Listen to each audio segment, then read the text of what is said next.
పొద్దున్న press meet లో పవన్ కళ్యాణ్ గారు ఒక మాట అయితే అన్నారనమాట. మిగతా హీరోలతో పోల్చుకుంటే ఆయన చాలా తక్కువ అని, మిగతా వాళ్ళకి బిజినెస్ అయినంతగా ఆయన సినిమాలకి అవ్వని, ఇంకా మిగతా వాళ్ళకి కలెక్షన్స్ వచ్చినట్టుగా ఆయన సినిమాలకి రావని ఆయన ఒక మాట అయితే అన్నాడు. ఆ మాటను పట్టుకుని కొంతమంది అయితే ట్రోల్స్ చేస్తారనమాట. వాళ్ళందరికీ చెప్పేది ఏంటంటే అది పవన్ కళ్యాణ్ గారి గొప్పతనం. పవన్ కళ్యాణ్ గారు చూడండి ఇండస్ట్రీ హిట్స్ ఉన్నాయా, పవన్ కళ్యాణ్ గారు చూడండి డే 1 రికార్డ్స్ ఉన్నాయా, పవన్ కళ్యాణ్ గారు చూడండి ప్రీ రిలీజ్ బిజినెస్ లో ఉన్నాయా, అసలు పవన్ కళ్యాణ్ గారు చూడండి ప్రీమియర్ నెంబర్స్ ఉన్నాయా. ఇండస్ట్రీలో ఏ రికార్డు ఉంటే పవన్ కళ్యాణ్ గారు తన గత సినిమాలతో ప్రతిదీ టచ్ చేశాడనమాట. పవన్ కళ్యాణ్ గారి నైజం ఎలాంటిదంటే ఎంత ఎత్తెదిగినా ఒదుగుండాలనే నైజం అనమాట. అందుకే ఆయన స్టేజ్ ఎక్కి అంత సింపుల్ గా అయితే మాట్లాడాడు. ఆయన ఏదో ఆయన మంచితనంతో అలా మాట్లాడాడు కానీ చరిత్రను ఎవరో చెరిపేయలేరు. చరిత్రలో పవన్ కళ్యాణ్ గారు అనే పేజీని కూడా ఎవరో చింపేయలేరు. ఇంకా ఈ హరిహర వీరమల్లు సినిమాలో 18 నుంచి 20 నిమిషాలు ఉండే ఒక భారీ యాక్షన్ సీక్వెన్స్ అయితే పవన్ కళ్యాణ్ గారు అయితే డైరెక్ట్ చేశారనమాట. ఆ యాక్షన్ సీక్వెన్స్ కి బ్యాక్గ్రౌండ్ స్కోర్ ని డిజైన్ చేయడానికి కీరవాణి గారికి 10 రోజులు అయితే పట్టిందంట. ఈ సినిమాలో ఇది చాలా అంటే చాలా మోస్ట్ ఇంపార్టెంట్ సీక్వెన్స్ అనమాట.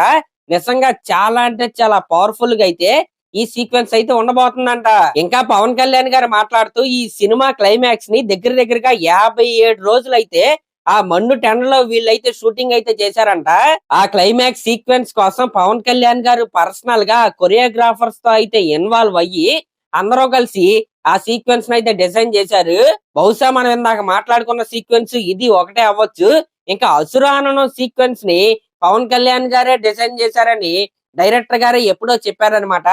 కాబట్టి ఆ ప్రీ క్లైమాక్స్ ముందు వచ్చే సీక్వెన్స్ అసురాననం సీక్వెన్స్ అవ్వచ్చు. ఇంకా ఈ సినిమాలో హీరోయిన్ గా యాక్ట్ చేసిన నిధి అగర్వాల్ గురించి మాట్లాడుతూ ఈ హరిహర వీరమల్లు సినిమా యొక్క ప్రమోషన్స్ ని ఆవిడైతే సింగిల్ హ్యాండెడ్ గా నడిపించిందని, అది చూసి ఆయనకే సిగ్గేసి బాధేసి ఈ సినిమాని ఎవరో అనాథలాగా వదిలేయలేదు అని చెప్పడానికే ఆయన ఈ రోజున ప్రెస్ మీట్ కి అయితే అటెండ్ అయ్యారంట. ఇంకా ఈ హరిహర వీరమల్లు సినిమా చేసే క్రమంలో చాలా అంటే చాలా ఛాలెంజెస్ అయితే ఎదుర్కొన్నామని, ఈ సినిమాకి ఫస్ట్ పనిచేసిన క్రిష్ గారు అయితే క్రియేటివ్ డిఫరెన్సెస్ వల్ల ఆయన అయితే వెళ్ళిపోయాడంట. ఇలా ఎన్ని ఎదురు దెబ్బలు తగులుతున్నా సరే ఈ సినిమా ప్రొడ్యూసర్ అయిన ఏఎం రత్నం గారు అలా స్ట్రాంగ్ గా అలా నిలబడి ఈ సినిమాని అయితే పూర్తి చేశారని, కాబట్టే ఈ రోజు ఏఎం రత్నం గారి గురించే ఆయన కెరియర్ లో ఫస్ట్ టైం ఒక సినిమా ప్రెస్ మీట్ కి వచ్చానని ఆయన అయితే చెప్పాడు. ఇంక ఈ విధంగా మార్నింగ్ ప్రెస్ మీట్ అయితే జరిగిందనమాట. ఎవరైనా చూడకపోతే ఫుల్ వీడియో యూట్యూబ్ లో అయితే ఉంటదో ఒకసారి అయితే చూడండి. ఇంక ఇది పక్కన పెడితే ఈ రోజు రాత్రి ప్రీ రిలీజ్ ఈవెంట్ అయితే ఉంది.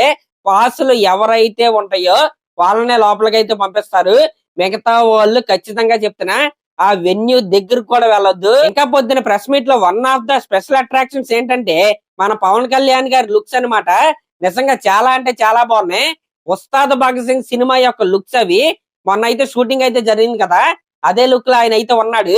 ఇంకా ఈ సినిమాలో ఇద్దరు హీరోయిన్లు అయితే ఉన్నారనమాట. ఒకరేమో శ్రీలీల, సెకండ్ హీరోయిన్ గా రాశి ఖన్నా అయితే ఈ సినిమాలో యాక్ట్ చేస్తుంది. ఇంక ఈ సినిమా బుకింగ్స్ విషయానికి వస్తే తెలుగు రాష్ట్రాల్లో మనం పవన్ కళ్యాణ్ గారి సినిమా గురించి క్వశ్చన్ చేసే పనే లేదనమాట. ప్రీమియర్ షోలు హాట్ కేకులు లాగా అయితే అమ్ముతున్నారు. ఇంకా ఫుల్ ఫ్లెడ్జ్డ్ గా బుకింగ్స్ అయితే ఓపెన్ అవ్వాలి. తెలంగాణ బుకింగ్స్ ఇంకా క్వశ్చన్ మార్క్ లోనే ఉన్నాయన్నమాట.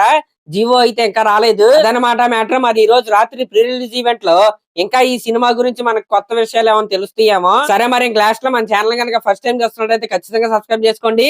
అలాగే ఒక కామెంట్ అయితే చేయండి.